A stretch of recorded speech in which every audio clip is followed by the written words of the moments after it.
Nah, dalam kasus ini penculikan anak dilakukan oleh orang yang dikenal oleh korban. Nah, untuk membahasnya lebih dalam, kita sudah terhubung dengan kriminolog dari Universitas Budi Luhur, Monica Margaret. Selamat siang, Mbak Monica. Iya, selamat siang Mas Baik, Rosan dan Mbak Lista. Mbak Monica, ini kan biasanya kasus penculikan anak didasari untuk menculik untuk meminta uang kepada orang tua, untuk meminta tebusan seperti itu. Tapi kalau kasus seperti ini dari orang biasa, apa biasanya yang melatar belakangi penculikan anak ini? Iya, benar ya Mas, kalau pada mungkin beberapa puluhan tahun belakangan gitu ya, kalau kasus penculikan itu lebih didasari dengan motif ekonomi gitu ya, nampaknya terjadi pergeseran motif ya terhadap kasus-kasus penculikan anak. Terjadi pergeseran motif ini justru kita bisa lihat sebenarnya faktor-faktor misalnya apa tadi, kedekatan antara pelaku dengan korban misalnya ya.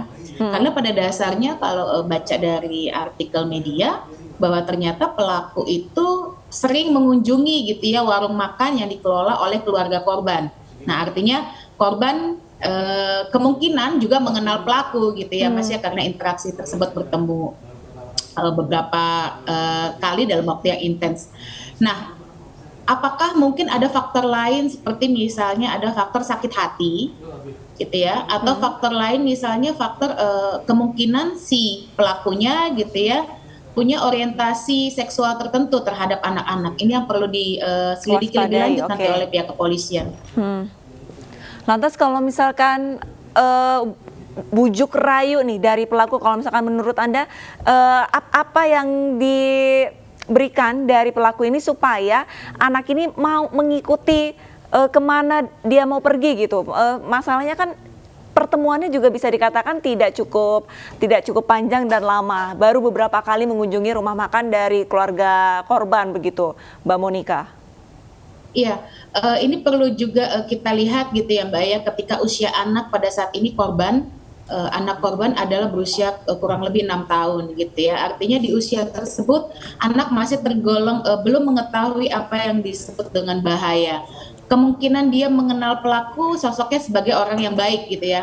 Artinya karena pelaku dilihat sering datang ke warung makan milik keluarganya, pelaku bersikap sopan santun pada saat itu. Nah, kemudian ketika pelaku akhirnya gitu ya melakukan semacam persuasif kepada si korban, akhirnya korban ikut aja gitu ya Mbak ya, dengan iming-iming biasa mungkin anak-anak apa.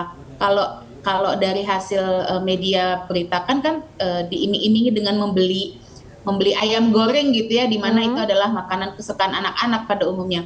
Jadi saya lihat terkait dengan sikap-sikap persuasif yang dilakukan oleh pelaku kepada korban itu juga sangat sangat mendasar dan sudah dipelajari oleh si pelaku, bagaimana akhirnya korban bisa gitu ya ikut diajak, mau dibawa kemanapun gitu ya dengan iming-iming makanan yang disukai atau hal-hal yang disukai.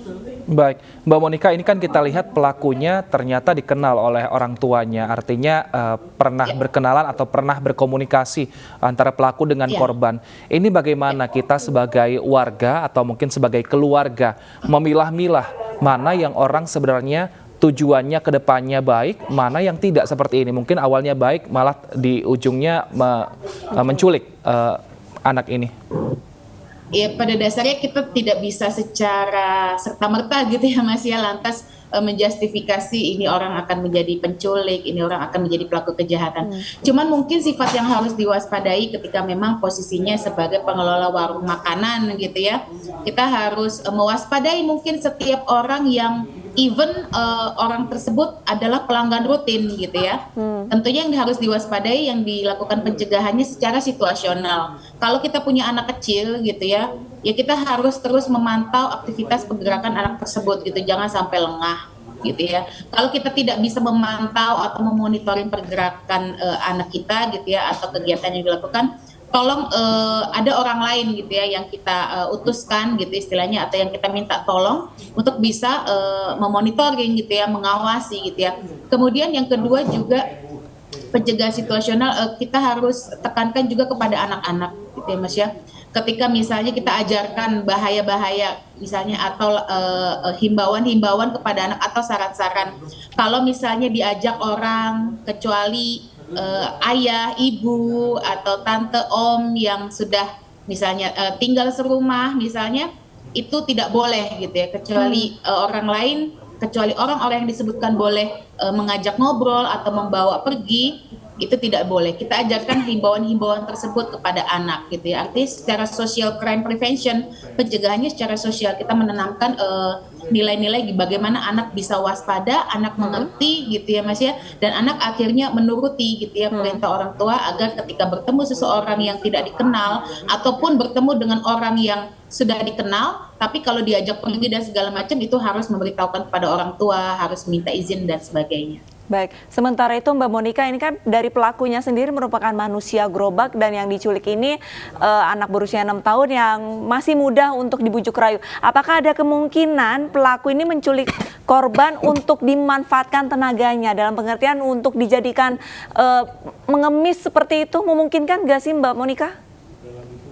Iya, tentunya nanti butuh penyelidikan lebih lanjut ya Mbak, terkait dengan kepolisian untuk kepastiannya. Tapi kalau dibilang tadi memungkinkan, ya tadi yang saya sampaikan di awal, bahwa ada kemungkinan pergeseran motif-motif pelaku penculikan anak gitu ya. Bahwa kemungkinan akhirnya untuk dijadikan ikut memulung gitu ya, atau dieksploitasi anak tersebut gitu ya. Itu bisa saja terjadi gitu ya, mengingat pada kenyataannya memang banyak gitu ya eksploitasi anak, di mana banyak anak yang dipekerjakan untuk menjadi pengemis, pemulung dan sebagainya. Tapi itu lagi balik lagi gitu ya Mbak ya, kepastiannya nanti menunggu hasil penyelidikan. Tapi kalau kita berbicara mungkin memang banyak banget ya. Jangankan dijadikan untuk jadi pemulung atau istilahnya pengemis gitu ya. Untuk dieksploitasi terhadap hal-hal lain juga banyak gitu ya. Misalnya banyak sekali misalnya terutama eksploitasi seksual atau eksploitasi terkait dirinya sendiri, misalnya sebagai apa misalnya dijadikan sebagai kurir penjual narkoba, itu juga bisa saja.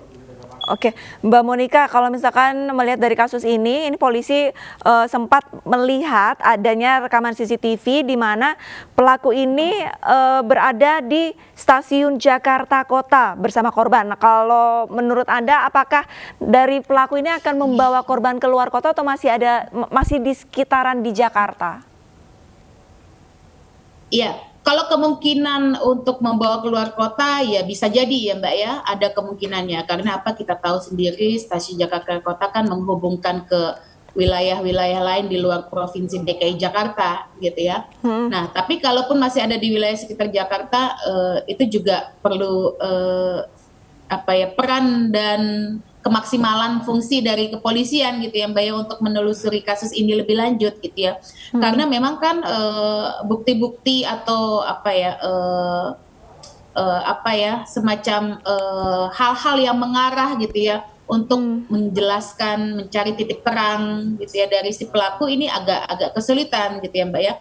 Karena kan katanya CCTV terakhir itu hanya di mana mereka turun dari bajai, turun di stasiun kota itu tadi ya. Sedangkan dari situ tidak tertangkap lagi oleh CCTV keberadaan mereka.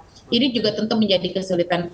Nah, yang perlu ditelusuri lebih lanjut adalah pemaksimalan fungsi-fungsi pengamanan yang saat itu mungkin berada di sekitar wilayah stasiun Jakarta Kota gitu. Bisa kita lihat sih sebenarnya CCTV yang terkait di situ gitu ya, ketika ada ciri-ciri dengan pelaku dan korban gitu ya, itu harusnya bisa menjadi titik terang ya, artinya awal mula dari keberlanjutan penyelidikan lebih lanjut Mbak, untuk mencari siapa sih pelaku sebenarnya gitu, dan kemana sih sebenarnya korban dibawa gitu, kalau mereka memang akhirnya menggunakan transportasi kereta pada saat itu.